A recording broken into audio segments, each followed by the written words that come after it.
Journalist Arshad Sharif has died in Kenya reportedly after being shot. His wife, Javeria Siddique, confirmed early on Monday morning.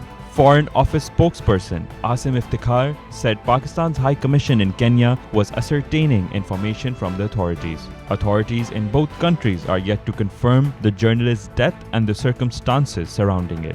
Some Pakistani media outlets had initially stated that Sharif was shot dead but later said he died in an accident. However, Sharif's wife later tweeted that the journalist was shot dead in Kenya. Sharif, who was a fierce critic of the incumbent government and the country's establishment, had left Pakistan earlier this year after sedition cases were registered against him in different cities. Condolences poured in from colleagues and politicians on the journalist's death.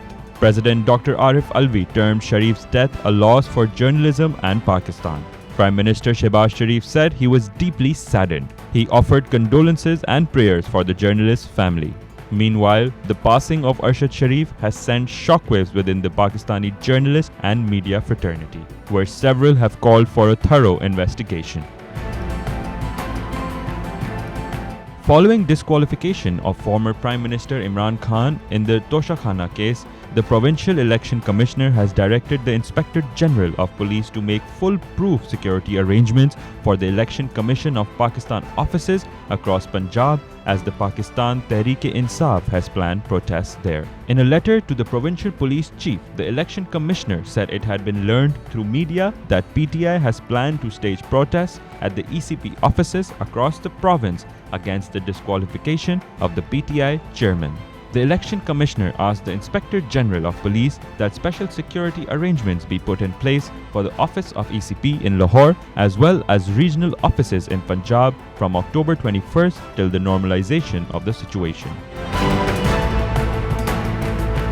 4 personnel of Frontier Works Organization, a subsidiary of the army, were wounded in a suicide blast in North Waziristan district. According to officials, 2 of them were critically injured in the attack that took place in the Spinwarm area of the volatile district. Security forces killed a terrorist during an intelligence-based operation in Shalobar area of Khyber district, the Inter-Services Public Relations stated. Weapon and ammunition were seized from the terrorist who remained actively involved in activities against security forces, it added. While the World Anti-Polio Day is being observed and a countrywide 5-day anti-polio drive commences, over 170 polio workers, mostly women, have been sacked without being paid their 3 months' dues. The sacked polio workers staged a protest demonstration at Main Taxila Chowk against their termination from service and denying their dues. The protesters demanded that the health department should recognize their services of protecting children from polio even during the challenging phase of COVID-19.